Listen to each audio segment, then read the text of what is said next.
In today's lecture, we are going to discuss variable mass system. आज के lecture में हम वेरिएबल मास सिस्टम डिस्कस करने वाले और मोमेंटम के जो क्वेश्चन थे, rate of change of momentum या फिर rate of transfer of momentum, उसके क्वेश्चन हम लास्ट लेक्चर में ऑलरेडी डिस्कस कर चुके हैं, बराबर है कि नहीं? तो इस लेक्चर में हमें क्या देखना है? इस लेक्चर में हमें देखना है कि अगर मोमेंटम मास अगर कांस्टेंट नहीं है तो rate of change of momentum equal to force से अपन क्वेश्चंस को कैसे सॉल्व कर सकते हैं, how to solve this kind of questions. ठीक है, तो मैं बोलता हूँ वेरिएबल मास सिस्टम को कैसे करना होता है। I am explaining to you variable mass system, so pay attention very carefully. सबसे क्लासिक एग्जांपल है वेरिएबल मास सिस्टम का रॉकेट प्रोपल्शन सिस्टम। जैसे फॉर एग्जांपल ये रॉकेट है, ठीक है। रॉकेट में कैसा होता है, फ्यूल स्टेजेस होती है। जैसे ये स्टेज 1, ये स्टेज 2, और मेन रॉकेट के जो कंपोनेंट, सैटेलाइट जो होता है मेन, जो हमें ऑर्बिट में इंस्टॉल करना है या फिर किसी और प्लैनेट पे या फिर कहीं और भेजना है, तो वो बेसिकली इस ट्रायंगल में होता है या कोन में होता है। ठीक है, बाकी ये तो फ्यूल स्टेजेस होती है। सबसे पहले इसमें फ्यूल बर्न होगा, फिर इसमें फ्यूल बर्न होगा, और वो जो फ्यूल होता है यूजुअली हम लिक्विड हाइड्रोजन को एज अ फ्यूल यूज करते हैं क्रायोजेनिक इंजन में स्पेसिफिकली, क्योंकि हाइड्रोजन का जो कैलोरीफिक वैल्यू है वो बहुत ज्यादा है, और दूसरी बात उसको लिक्विफाइड फॉर्म में अगर रखेंगे तो हम बहुत सारा अमाउंट उसका स्टोर कर सकते हैं। So this things come in handy. अब वेरिएबल मास सिस्टम में क्या, आप ये पूरे रॉकेट का मास अगर आप कंसिडर करोगे जब आप उसको लॉन्च कर रहे हो तब, अब जब उसके अंदर का जब फ्यूल बर्न होगा, when the fuel burn inside it, उसके अंदर का जब फ्यूल बर्न होगा तो वो फ्यूल यहाँ से बाहर निकलेगा ना, वो जो एग्जॉस्ट है पूरा गैसेस, तो वो एग्जॉस्ट के बाहर निकलने के वजह से उसका मास स्लोली स्लोली क्या हो जाएगा, कम होता जाएगा, ओवरऑल पूरे सिस्टम का मास। आप समझ रहे हो मैं क्या बोल रहा हूँ? तो इसमें एक पॉइंट पे आपको ध्यान देना पड़ता है, वो कौन सा? वो है rate of change of mass, rate of change of mass, या रॉकेट प्रोपल्शन सिस्टम में आप बोल सकते हो the rate at which gases are exhausted, rate at which gases are exhausted. जिस रेट पे आप गैसेस एग्जॉस्ट कर रहे हो, जिस रेट पे, तो वो रेट क्या होगा आपका, dm/dt, sometimes also referred to as just m dot, सिर्फ ऊपर डॉट दिखाते हैं कितने रेट से मास बाहर निकल रहा है। ओके, अब ये मास के बाहर निकलने से क्या होगा पता है क्या? इसके बाहर, इसके ऊपर जो फोर्स लगेगा उस फोर्स को हम बोलते हैं थ्रस्ट फोर्स। क्या बोलते हैं हम उसको? Thrust force. Everybody is listening, सब लोग ध्यान दे रहे हो? उसको कहा जाता है थ्रस्ट फोर्स। और ये थ्रस्ट फोर्स क्या करेगा, उसको प्रोपेल करेगा ऊपर। आप सोचो ना कि बहुत स्पीड से अगर यहाँ से गैसेस बाहर निकलेंगे, बहुत ज्यादा स्पीड से, तो यार उसको ऊपर धक्का लगेगा ना, ऐसे लगेगा कि नहीं लगेगा? तो उसके वजह से क्या होगा, वो रॉकेट ऊपर जाएगा। तो वो फोर्स कौन सा होता है? Thrust force. अब वो थ्रस्ट फोर्स को कैलकुलेट कैसे किया जाता है?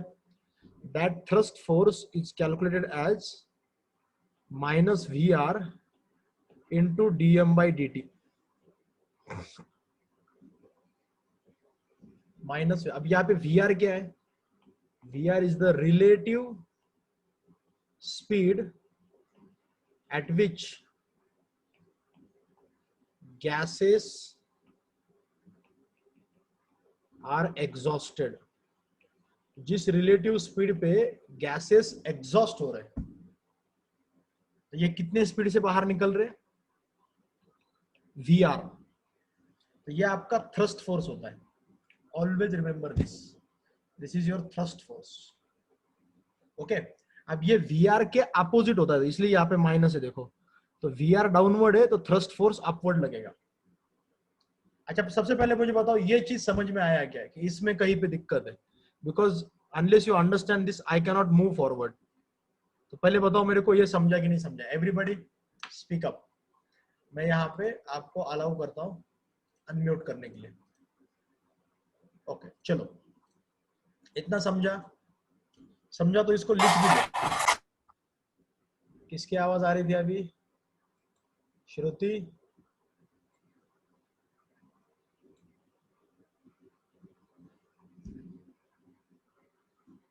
ये थ्रस्ट फोर्स होता है। ये लिख लिया आप लोगों ने? Have you written it down? अगर ये आप लोगों ने लिख लिया तो अपन आगे चलते हैं। ये थ्रस्ट फोर्स का इक्वेशन हमेशा याद रखो। Thrust force is minus V R D M by D T. Always remember this. इसमें D M by D T क्या है? Rate of change of mass. और ये वी आर क्या है? वी आर है relative velocity of mass ejected और added. कोई दूसरी सिस्टम आ गई जिसमें मास ऐड हो रहा है तो वो आ जाएगा उसमें relative velocity of mass ejected और एडेड। ओके ओके, लिख लिया? तो आगे का देखो। ओके, अभी ये जो थ्रस्ट फोर्स है ना, इसके वजह से क्या होगा कि ये यूजुअली ना एग्जाम में ऐसा क्वेश्चन आ गया तो कभी कभी डायरेक्टली थ्रस्ट फोर्स ही पूछ लेते हैं। डायरेक्टली अगर थ्रस्ट फोर्स पूछ लिया तो यार वो निकालना कोई बड़ी बात नहीं है। मतलब तुमको मास फ्लो रेट दे दिया लेटर से, the fuel is burning at the rate of 2 kilogram per second. Fuel is burning at the rate of 2 kilogram per second and exhausted at the speed of 50 metre per second. Find the thrust force acting on the rocket. तो rocket पे thrust force कितना लग रहा है बताओ? तो कितना लग रहा है? बहुत इजी है। Thrust force is equal to rate of mass ejected and relative velocity. तो ये आ जाएगा 2 इंटू 50, ये 100 न्यूटन आ जाएगा ना। और थ्रस्ट फोर्स की डायरेक्शन अपवर्ड है और मैंने डायरेक्शन दिखाई इसलिए मैंने माइनस साइन वगैरह कुछ लिया नहीं। ठीक है, मैंने माइनस माइनस साइन इसलिए नहीं लिया क्योंकि डायरेक्शन मुझे पता है कि डायरेक्शन अपवर्ड है। जब आप डायरेक्शन एरो दिखाते हो तो आपको माइनस दिखाने की जरूरत नहीं है। माइनस बस ये दिखा रहा है कि रिलेटिव वेलोसिटी जिस तरफ एग्जॉस्ट हो रहा है उसके वो अपोजिट है, दैट्स ऑल। ओके, तो अगर ऐसा क्वेश्चन आ गया एग्जाम में तो थ्रस्ट फोर्स आप डेफिनेटली निकाल सकते हो। अब ये thrust force is equal to M A कर दो। थ्रस्ट फोर्स कितना है? D M by D T into V R is equal to mass into acceleration. ठीक है, अब आपका एक्सेलरेशन कितना होगा? देखो ये रॉकेट है आपका, ये रॉकेट के ऊपर थ्रस्ट फोर्स लग रहा है तो मैं थ्रस्ट फोर्स को इक्वेशन लगा रहा हूं। इसके ऊपर जो फोर्स लग रहा है, आप बोल सकते हो कि सर इसका ग्रेविटी का क्या? ग्रेविटी का फोर्स भी तो आना चाहिए ना। तो अगर आपको ग्रेविटी का फोर्स कंसिडर करना है तो आप कर सकते हो, अगर आपको निगलेक्ट करना है तो आप निगलेक्ट भी कर सकते हो, क्योंकि यूजुअली थ्रस्ट फोर्स इतना ज्यादा होता है कि ग्रेविटी का फोर्स मैटर नहीं करता उसके सामने। But if you want to consider the force of gravity you can also consider. क्या हो जाएगा? थ्रस्ट में से mg माइनस हो जाएगा, इक्वेशन कुछ ऐसा बन जाएगा, thrust force minus mg equal to ma। This will be the equation. ठीक है, तो ये हो जाएगा dm by dt into V R minus mg equal to m into dv by dt। अब इस पूरे इक्वेशन को dt से मल्टीप्लाई करो। किससे मल्टीप्लाई करो? dt। किससे मल्टीप्लाई करो? dt। dt से मल्टीप्लाई करोगे तो क्या आएगा? देखो ये डिनोमिनेटर में dt, ये dt कैंसिल हो जाएगा, इधर आएगा dm into V R minus mg into dt is equal to m into, इधर dt कैंसिल हो जाएगा, m dv। ये आ जाएगा, देख रहे हो आप लोग? ठीक है, तो ये यहाँ पे नहीं यार, ये dm by dt तो कांस्टेंट है ना, तो इसको लेने की जरूरत तो वैसे नहीं लग रही मेरे को, dm by dt is constant, तो dt से मल्टीप्लाई करना था ना। ओके, इसको dt से मल्टीप्लाई करो, ये नीचे dt रहने दो, ऐसे ऐसे रहने दो, चलो ठीक है, इसमें कोई दिक्कत। अगर एग्जाम में नहीं दिया तो ग्रेविटी नहीं कंसिडर किया तो भी चलता क्या? I think Vedika what you should do is you should look at the options. पहले मैं इसको डिराइव कर लूं, फिर अपन क्वेश्चन के बारे में डिस्कस करते हैं। ओके, ये dt dt मैंने लिख दिया यहाँ पे, क्योंकि मुझे पता है कि ये dm by dt जो है ना, ये कांस्टेंट वैल्यू है m डॉट, इसलिए ठीक है। तो एक काम करूं क्या, मैं इसको ऐसे कांस्टेंट लिख दूं क्या सीधा, मतलब दिक्कत ही नहीं आनी चाहिए, इसको सीधा ऐसे कांस्टेंट लिख देता हूं m डॉट, तो इसको m डॉट लिखूंगा मैं, तो ये आएगा m डॉट vr, मतलब ये term into dt minus mg dt is equal to mdv।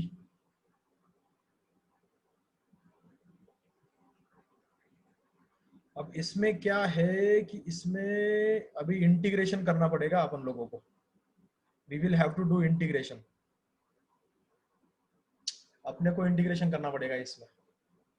अब इंटीग्रेशन कैसे करेंगे यार, मुझे लग रहा है कि मैं कहीं पे गलती कर रहा हूँ यार, I am making mistake somewhere, मेरे को रियलाइज नहीं हो रही मेरी मिस्टेक कहाँ पे है। Rate of mass flow, relative velocity of mass ejected added VR, ये भी सही है, ये भी सही है, dm by dt into VR, m common a minus G m,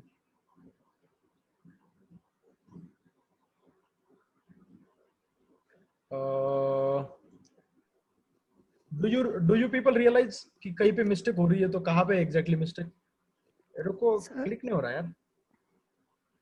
sir हाँ, सर ते dm अपॉन dt आपण जसं कॉन्स्टंट ठेवलं तसं इकडे dv अपॉन dt नाही ठेवता येणार का? एक्चुअली मला इक्वेशन, मेरे को क्या करने का है कि मेरे को ये पूरा इक्वेशन सॉल्व करने का है, I want to solve this equation, और मुझे वेलोसिटी निकालनी, फाइनल वेलोसिटी। टारगेट क्या है मेरा कि मेरे को फाइनल वेलोसिटी निकालनी है। रुको मैं इसको डिलीट कर देता हूं। देखो ये मेरे पास इक्वेशन है ना, this is the equation I have, and I want to find final velocity, I want to find final velocity. तो इससे मैं फाइनल वेलोसिटी कैसे निकालूं, V R into D M by D T is equal to m into M A plus M G, acceleration a is equal to dv, dv कैसे करना है यार इसको, इसमें वी आर कॉन्स्टेंट है, मैंने dt से मल्टीप्लाई किया वो तो सही था, V R into D M by D T into D T is equal to m dv by D T into D T plus M G into D T, इसमें ये डी टी और D T cancel हो गया।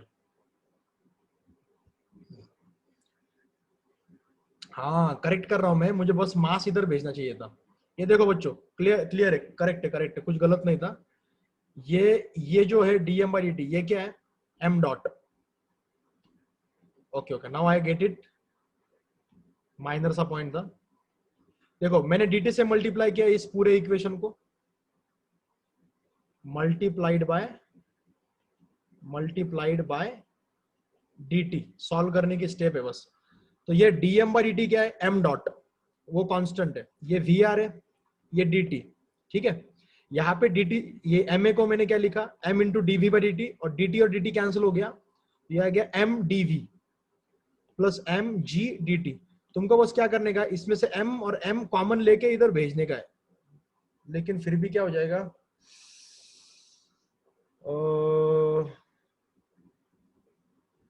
ठीक है कोई दिक्कत तो नहीं आएगी वैसे। V R into M dot is D M by D T into D T, इधर से m कॉमन ले लो, ब्रैकेट में आएगा D V plus G D T, ये डी टी भी कैंसिल कर लो, मैं m डॉट ले रहा था, ठीक है कैंसिल कर दो। V R D M by M is equal to D V plus G D T, दोनों तरफ इंटीग्रेशन करना पड़ेगा। तो dm का इंटीग्रेशन क्या आता है, dm by M, dx by X का इंटीग्रेशन क्या रहता है, log x ना, तो ये आएगा log ऑफ m। इसके लिमिट्स कहां से कहां तक आएंगे, शुरुआत में इसका मास कितना था, कैपिटल M, बाद में इसका मास कितना हो गया, स्मॉल m, मास कम हो गया ना। dv का इनिशियल वेलोसिटी कितनी थी, 0, फाइनल वेलोसिटी कितनी हो गई, v, प्लस ये g dt, g dt का इंटीग्रेशन कैसे आएगा, मेरे पीछे जा रहा है क्या, हाँ, g कांस्टेंट है, सिर्फ dt का इंटीग्रेशन आएगा 0 टू t, ये हो जाएगा V R log of m minus log of capital M। मैंने वैल्यूज पुट कर दी, समझ में आ रहा है कि दिमाग के ऊपर जा रहा है। dv का इंटीग्रेशन v आएगा, ये v माइनस 0 हो जाएगा, प्लस ये t माइनस 0 हो जाएगा, तो बेसिकली आता है v plus G T is equal to V R log of small m upon capital M। तो वेलोसिटी v आएगी V R log of small m upon capital M minus G T, ये आपकी final velocity आएगी। Okay, did all of you understand this, कि ये दिमाग के ऊपर से गया, अभी बताओ कि मैं फिर से बताऊं, do you want me to explain it once again और व्हाट?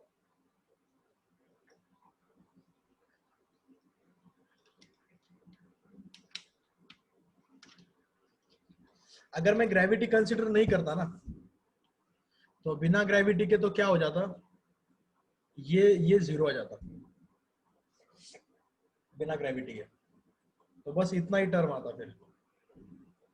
अब मुझे लगता है कि कहीं पे अपन माइनस लेना भूल गए, अपन को माइनस लेना चाहिए था, हाँ dm by dt upon minus लेना भूल गए, क्योंकि वो एग्जॉस्ट होगा ना, तो मास कम हो रहा है ना, वहां पे माइनस लेना अपना रह गया। चलो, जिन लोगों को समझ में नहीं आया ना, या जिन लोगों के दिमाग के ऊपर से गया, उनको मैं फिर से एक बार बता रहा हूं, ठीक है। ये आपका रॉकेट प्रोपल्जन सिस्टम है, ठीक है, इसमें से गैस बाहर निकल रहा है, कौन से रेट से बाहर निकल रहा है, dm बाई dt, कितने स्पीड से निकल रहा है, vr, तो इसके ऊपर थ्रस्ट फोर्स कितना लगेगा, vr into dm by dt, ये थ्रस्ट फोर्स लगेगा, ठीक है। तो डाउनवर्ड फोर्स कितना है इसके ऊपर, mg, तो मैंने इक्वेशन लिखा net force equal to mass into acceleration. तो नेट फोर्स अपवर्ड कितना है, ft, डाउनवर्ड कितना है, minus mg equal to mass into acceleration. मुझे लगता है यहां तक किसी को दिक्कत नहीं होनी चाहिए, ठीक है, यहां तक तो कोई दिक्कत नहीं है। Thrust force minus mg equal to mass into acceleration ma, okay. अब थ्रस्ट फोर्स की वैल्यू कितनी होती है, vr into dm by dt minus mg is equal to ma। अब मैंने यहां पे सिर्फ एक ही गलती की, मैंने ये dm बाई dt को माइनस नहीं लिया। मुझे dm बाई dt को माइनस क्यों लेना चाहिए, क्योंकि मास कम हो रहा है ना, तो rate of change of mass negative है ना,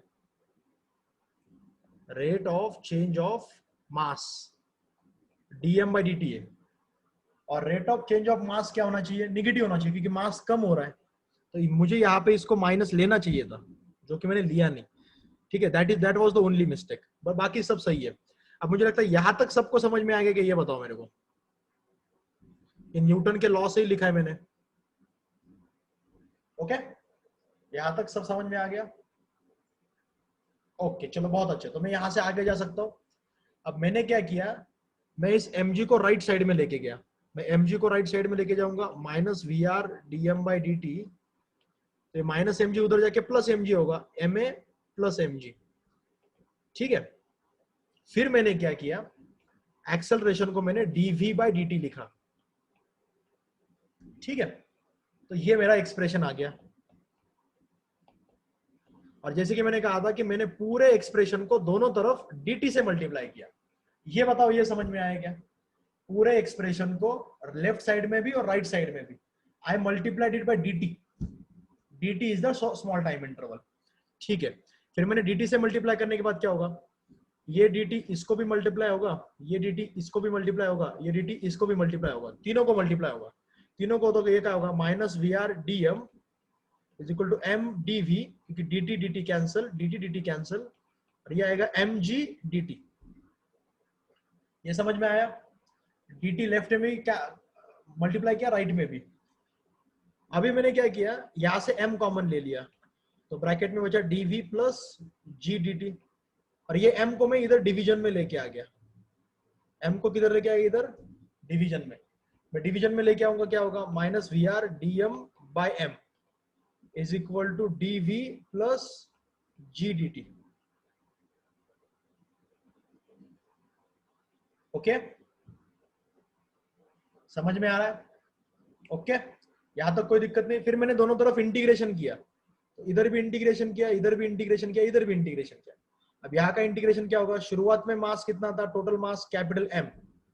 बाद में मास कितना हो गया? Small m। मास कम हो गया ना। शुरुआत में वेलोसिटी कितनी थी? 0। फाइनल वेलोसिटी कितनी हो गई? v। शुरुआत में टाइम कितना था? 0। बाद में टाइम कितना हो गया? t। लिमिट्स कैसे लिखे? दिख रहा है क्या? यहाँ पे मास है इसलिए ओरिजिनल मास फाइनल मास, यहाँ पे वेलोसिटी इसलिए इनिशियल वेलोसिटी फाइनल वेलोसिटी, यहाँ पे टाइम इसलिए initial time final time. Okay, got it? तो उस हिसाब से आप भी देखो, dm बाई m का इंटीग्रेशन क्या रहता? dm बाई m का इंटीग्रेशन रहता log of m। dx by x का इंटीग्रेशन क्या रहता? log of x is equal to dv का इंटीग्रेशन क्या आएगा? v। लिमिट्स पुट करने पड़ेगा ना, 0 टू v। इसमें भी लिमिट्स पुट करने पड़ेगा आपको। Initial limit capital M, final limit small m, और g इंटू t, इसके भी लिमिट्स आएंगे 0 टू t। अब लिमिट्स पुट करो बस, that's all. Minus V R, ये आएगा लॉग ऑफ, पहले अपर लिमिट स्मॉल m, फिर lower limit capital M is equal to, पहले upper limit v, lower limit 0, तो ये v हो जाएगा। पहले upper limit t, lower limit 0, तो ये gt हो जाएगा। तो अल्टीमेटली क्या आएगा? ये minus V R log of something minus log of something. क्या होता है बच्चों? log of something minus log of something is log of something upon something। log of small m upon capital M is equal to v plus gt। अब देखो ये minus है, अगर log of a upon b है और इसको minus multiply किया है, ये माइनस मतलब -1 है ना, तो log का जो कोएफिशिएंट होता है, log का जो कोएफिशिएंट होता है वो पावर में चला जाता है, तो ये -1 पावर में चला जाएगा। log of a upon b power -1, ये -1 पावर में चला जाएगा इसके। ठीक है, पावर में गया तो ये क्या हो जाएगा? log of b by a ना। तो सिमिलरली ये क्या हो जाएगा? log of capital M by small m is equal to v plus G T. तो अल्टीमेटली v इक्वल टू क्या आएगा? ये इंटू वी आर था ना यहाँ पे, log of capital M by small m minus G T.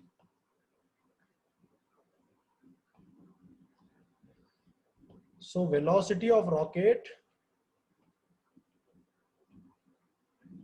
after time t, v is equal to vr log of capital M by small m minus gt। अब यहां पे ये समझ लो, यहां पे स्मॉल m क्या है? Mass after time t, time t के बाद वाला मास है वो। ये समझा कि नहीं समझा? चलो लिख लो इसको फटाफट। बहुत स्लो स्लो लिखा जा रहा है ना, मैं लिख रहा हूँ फास्ट और ये स्लोली रजिस्टर कर रहा है बहुत। लगता है कनेक्शन बहुत स्लो है आज।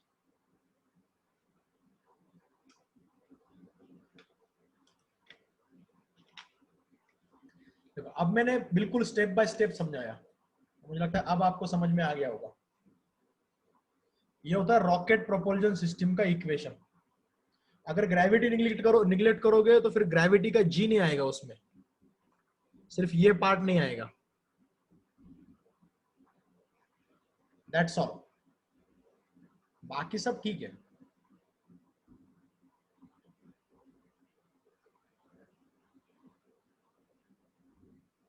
स्मॉल ए में मास m after time t, that's it.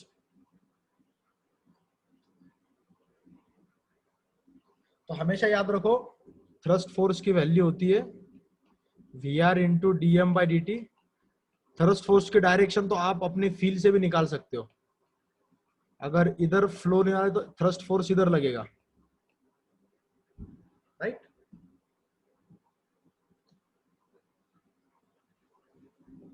VR आपकी जिस स्पीड से ये बाहर आ रहा है, ओके। तो वेरिएबल मास सिस्टम में ऐसे क्वेश्चंस होते हैं जिसमें मास चेंज हो रहा है, उस हिसाब से आपको वेलोसिटी फाइंड करनी पड़ती है। ओके, किसी को कोई डाउट पूछना है मुझे जल्दी से फटाफट पूछ लो। ये डेरिवेशन समझ में आ गया क्या, वो बताओ मेरे को। इसके बेसिस पे क्वेश्चन दूं फिर एक में, चलो मैं क्वेश्चन देता हूं, एग्जाम्पल देता हूं एक। Satellite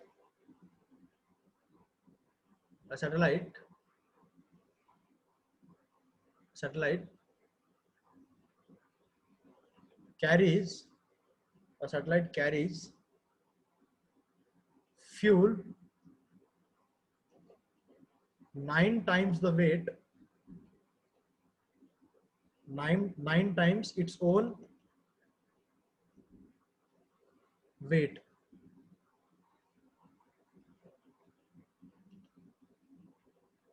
A satellite carries fuel 9 times its own weight. Okay. The speed at which the gases are exhausted is 500 कुछ ज्यादा हो गया, 200 metre per second. Find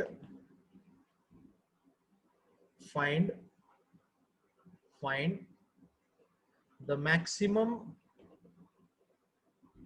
speed attained by the satellite after burning all the fuel, और मैं bracket में दे रहा हूं neglect gravity. चलो बताओ भाई कैसे करोगे इस क्वेश्चन को। A satellite carries fuel 9 times its own weight. The speed at which gases are exhausted is 200 meter per second. Find the maximum speed attained by the satellite after burning all the fuel. देखो इसका solution आएगा, आपका equation क्या है velocity का, v is equal to VR log of capital M upon small m minus GT। लेकिन इसमें अरे ये पहले पिछले वाला ही लिख रहा है अभी, अरे मैंने जो अभी इक्वेशन लिखा वो तो आया भी नहीं स्क्रीन पे। तो तेरे की ये बहुत ही स्लो हो गया यार, इसको फास्ट करना पड़ेगा मेरे को। मुझे लगता है उसका कैप्चर कार्ड लगेगा मेरे को। देखो अब आ गया ये स्क्रीन पे, ठीक है। तो इस इक्वेशन में कहा गया है कि भाई ग्रेविटी को निग्लेक्ट करो, तो फिर मैं इसका इफेक्ट 0 ले रहा हूं, ग्रेविटी को निग्लेक्ट करो। और फाइनल मास जो होगा, फाइनल मास सैटेलाइट का और इनिशियल मास जो होगा, देखो क्या है कि सैटेलाइट के मास से फ्यूल का मास 9 टाइम्स है। तो अगर सैटेलाइट 1 kg का है तो फ्यूल 9 kg है। अगर मास 1 kg का है सैटेलाइट का तो फ्यूल 9 kg है। अगर ये 2 kg का है तो ये डेफिनेटली कितना होगा, 9 टाइम्स, मतलब 18 kg होगा। मतलब अगर सैटेलाइट का मास सैटेलाइट का मास अगर x, सैटेलाइट का मास कितना है x, तो फ्यूल का मास कितना है भाई, सैटेलाइट का मास अगर x है तो फ्यूल का मास है 9x। तो इनिशियल टोटल मास कितना होगा, इनिशियल मास ये कैपिटलियम, ये कितना होगा 10x। और फाइनल मास कितना होगा, फाइनल मास पूरा फ्यूल बर्न हो जाएगा, 9x पूरा बर्न हो जाएगा, तो बचेगा कितना, बस x बचेगा ना। तो वेलोसिटी v क्या आएगा, V R log of 10x upon x। ये समझा गया। तो x और x कैंसिल हो गए, वी की वैल्यू कितनी है 200 लॉग ऑफ 10, ये आएगा 200 इंटू लॉग ऑफ 10 होता है 2.23, तो जाएगा 2 इंटू 223 446 मीटर पर सेकेंड। ये अपना आंसर है। समझे कि नहीं समझे, चलो बोलो भाई फटाफट, डिड यू अंडरस्टैंड इट और not.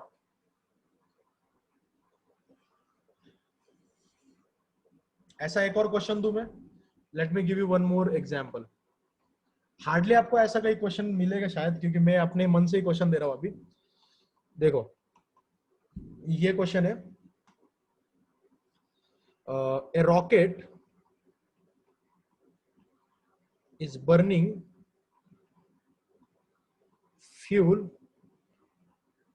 at rate 2 kg per second. A rocket is burning fuel at rate 2 kg per second.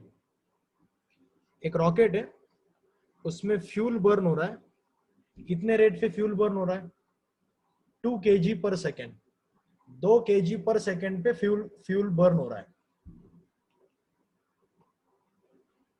The gases are exhausted at relative speed of 300 meter per second, at 300 metre per second, इतने speed से exhaust हो रहा है। ठीक है, initial mass of rocket is 200 kg, 200 kg। ठीक है, 200 kg। Find the speed of the rocket, find the speed of the rocket, find the speed of the rocket after 2 minutes। ये पहला क्वेश्चन है इसमें। ठीक है, और दूसरा क्वेश्चन में मैं दे रहा हूं, if mass of satellite is only mass of satellite is only 50 kg, 50 kg, find the final speed attained by it। चलो दो क्वेश्चन दिए मैंने आपको, मुझे लगता है कि ये दो क्वेश्चन आप 2 मिनट में कर सकते हो। पहला क्वेश्चन तो आ जाएगा, दूसरे में थोड़ा सा सोचना पड़ेगा। रोहन सिंह सर खूब स्लोली लिया जाता है, आई नो खूब स्लोली लिया जाता है।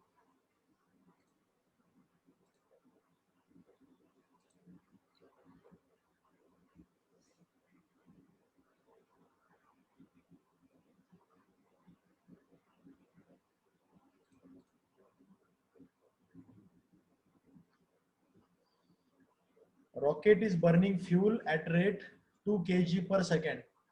The gases are exhausted at relative speed of 300 meter per second.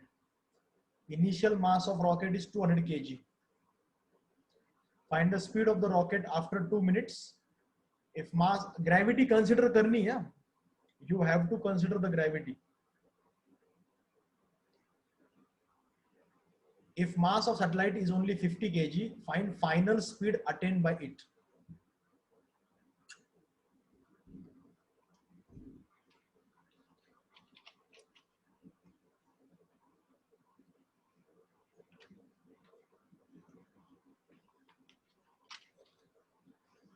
सोचो और सोच समझ के आंसर दो।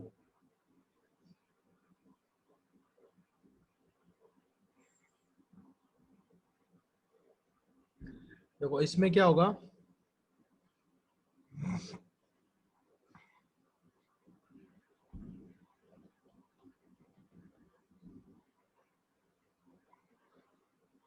रॉकेट का बर्निंग का फ्यूल बर्निंग का रेट कितना है, 2 किलो पर सेकेंड, 2 kg पर सेकेंड। तो 2 मिनट का टाइम है ना, 2 मिनट का टाइम मतलब टाइम कितना दिया, 120 सेकेंड, 120 सेकेंड। तो यार 120, अरे 2 मिनट थोड़ा ज्यादा हो गया ना, डैम इट। 2 मिनट में यार उसका मास ही 200 किलोग्राम का है, तो 2 मिनट में तो यार एक 120 इंटू 2 कितना होगा, 240 किलो बर्न हो जाएगा ना। दत्तेरे की, एक्चुअली ये 1 मिनट देना चाहिए था मेरे को, मैंने 2 मिनट दे दिया, इसको 1 मिनट ले लो। आप लोग भी यही सोच रहे होंगे सर 240 किलो तो बर्न हो जाएगा। Isha is asking sir will this come in tomorrow's exam, नहीं कल के पेपर में बेटा इसके क्वेश्चन नहीं डाले मैंने। 1 मिनट में ले लो, 1 मिनट। तो यार ये 1 मिनट में कितना हो जाएगा, मास एग्जॉस्टेड, एग्जॉस्टेड मास आ जाएगा 1 मिनट में, 1 मिनट में मतलब 60 सेकेंड में, और हर सेकेंड में 2 किलो, मतलब 120 kg ना, 120 kg एग्जॉस्ट हो जाएगा, 120 kg एग्जॉस्ट हो जाएगा। तो यार बचेगा कितना, 120 kg अगर एग्जॉस्ट होगा तो यार रिमेनिंग मास आएगा, रिमेनिंग मास में बोल सकता हूं, आप क्या करो 200 kg में से 120 kg माइनस कर लो, बचेगा 80 kg। तो आप फिर वेलोसिटी का इक्वेशन लगाओ, v is equal to V R log of capital M by small m into minus GT। तो रिलेटिव स्पीड तो दी है 300, लॉग ऑफ इनिशियल मास तो था 200 kg, बाद में मास कितना बचा स्मॉल m, बचा तो फिर 80 किलोग्राम, माने G इज 10, और टाइम कितना दिया भाई 60 सेकेंड। अरे ये तो कैलकुलेशन कहाँ का कहा जा रहा है यार, 300 into log of 0 0 cancel, 4 1 4 4 4 5 20, 4 2 8, minus ये 600 हो गया। अरे ये तो इसकी तो वैल्यू बहुत ज्यादा हो गई,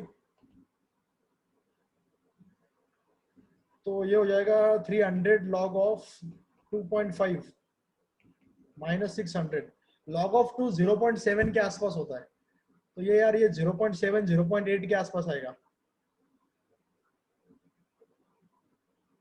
फिर भी ये निगेटिव में चला जाएगा, मतलब ये एग्जॉस्ट ही नहीं होगा। एक काम करो, ये जो एग्जॉस्ट की स्पीड दी ना मैंने, मुझे लगा मैंने थोड़ी ज्यादा दे दी, लगता है ये कम हो गई। एग्जॉस्ट की स्पीड तुम 1000 मीटर पर सेकेंड ले लो, थोड़ी कम ही हो गई थी वो, चलो इसको मैं 1000 दे रहा हूं, तो 1000 ये 1000 ये 1000 ये, लॉग ऑफ 2.5 कितना होगा भाई, और नेचुरल लॉग है ये, लॉग टू द बेस 10 नहीं है, लॉग ऑफ 2.5 होता है, देखो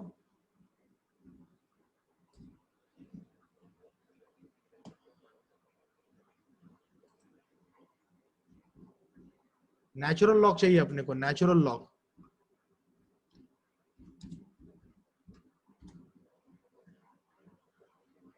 जीरो 0.9 होता है, तो आएगा 1000 इंटू 0.9 माइनस 600, तो 900 माइनस 600 300 मीटर पर सेकेंड, ये हो जाएगी वेलोसिटी।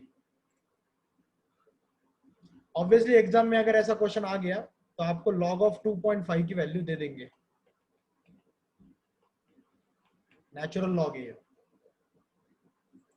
ऐसे मैं एक्सपेक्ट नहीं करता इसके ऊपर इतने लेंदी या फिर इतने ज्यादा दिमाग लगाने वाले क्वेश्चन आएंगे।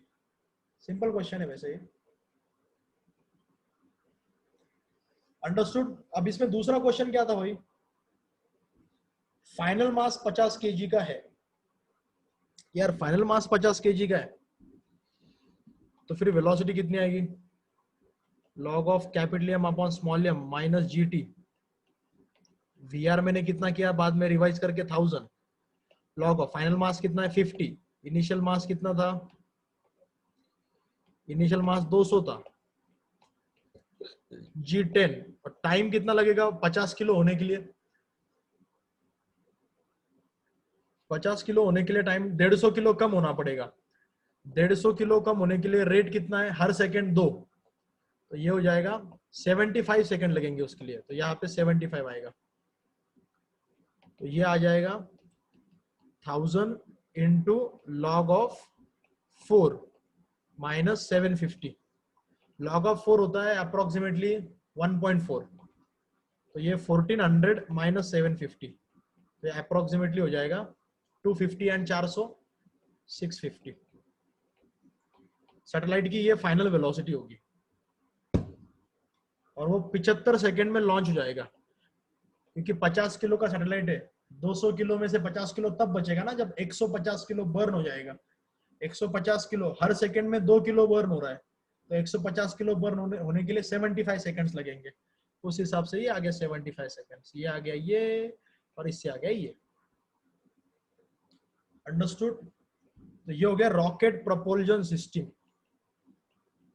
आज मैंने वैसे सिर्फ रॉकेट प्रोपल्जन सिस्टम के बारे में ही बोला। आई होप कि आपको ये समझ में आ गया होगा। वेरिएबल मास सिस्टम, इसमें याद रखने जैसी दो ही चीजें है। एक थ्रस्ट फोर्स होता है V R into D M by D T, ये मास का रेट है पर सेकेंड, ये रिलेटिव वेलोसिटी ऑफ एग्जॉस्ट और एडिशन है। और दूसरी बात होती है उसकी फाइनल वेलोसिटी होती है V R log of capital M by small M is the mass after time T. बस ये दो फॉर्मूले याद रखो बस, दैट्स इट। ये रॉकेट प्रोपल्जन का फॉर्मूला है और ये वाला जो है ये आपका थ्रस्ट फोर्स का फॉर्मूला है। Okay, understood, that's it. तो कभी कभी डायरेक्टली थ्रस्ट फोर्स पूछते या फिर कभी कभी डायरेक्टली वेलोसिटी पूछते, जैसे मैंने पिछला क्वेश्चन आपको बताया था, जैसे लास्ट वाला क्वेश्चन बोला था। ठीक है, जैसे अगर ये क्वेश्चन पूछ लिया तो कि ये ऐसा एक बेल्ट है, कन्वेयर बेल्ट आपको पता होता है ना, फैक्ट्रीज वगैरह में रहता है, देखो कन्वेयर बेल्ट, ऐसा ये बेल्ट चलता रहता है और इसके ऊपर अगर कुछ गिर रहा है तो वो चीज ऐसे आगे जाती है और फिर वो नीचे गिरती है यहां से, कन्वेयर बेल्ट।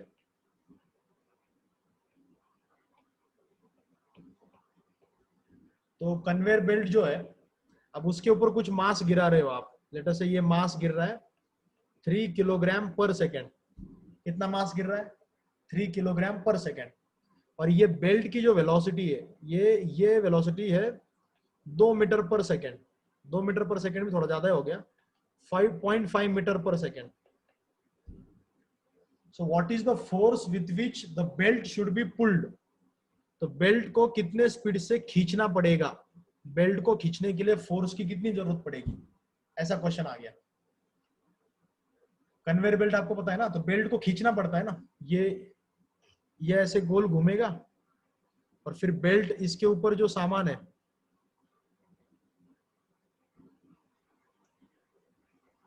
इसके ऊपर का जो सामान है वो आगे आगे जाएगा, जो भी चीज इसके ऊपर गिरेगी वो आगे आगे जाएगी, कन्वेयर बेल्ट। तो क्वेश्चन है with how much force the conveyor belt should be pulled, वो फोर्स फाइंड करो।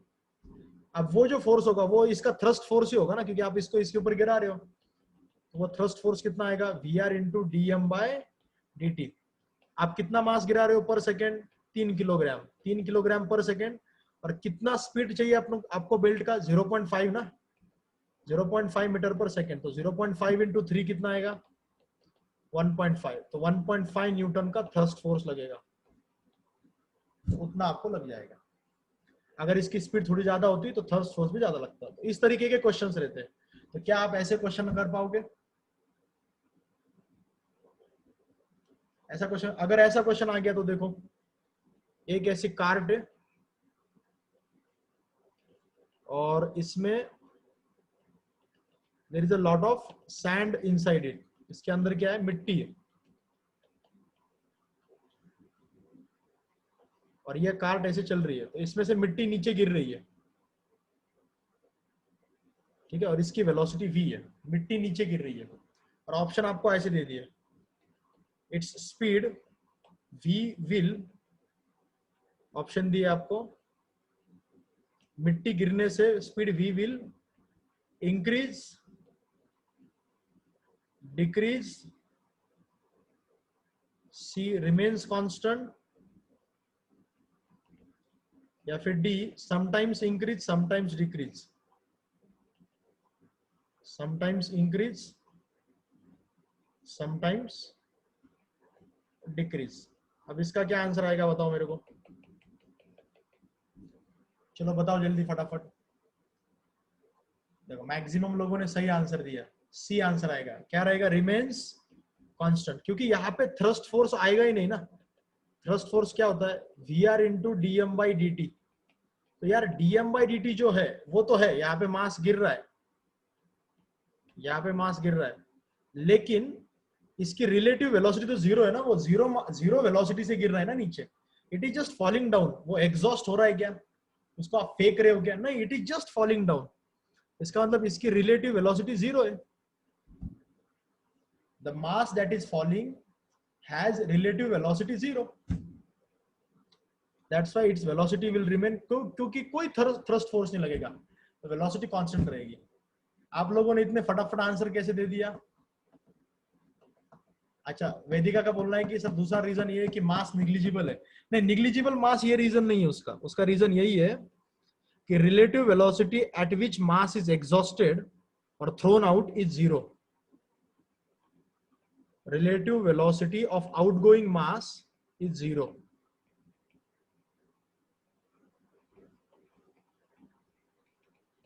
आउटगोइंग मास की वेलोसिटी जीरो है ना, तो इसलिए थ्रस्ट फोर्स भी जीरो है। और क्योंकि थ्रस्ट फोर्स जीरो है तो वेलोसिटी कांस्टेंट रहेगी। सो आई होप कि आज का लेक्चर आपको समझ में आ गया होगा। इस क्वेश्चन की प्रैक्टिस करो, कल का एग्जाम मिस मत करो। और जैसे कि मैंने बोला 20 question Newton's laws of motion पे है, 15 question work energy and power पे है। I think work energy power आपका काफी हद तक क्लियर हो चुका है, ठीक है। सो ईशा इज सेइंग कि फीलिंग से आंसर दिया, प्रैक्टिकली ऑब्जर्वेशन से, दैट्स गुड। ओके, तो फिर आज रुके फिर यहाँ पे।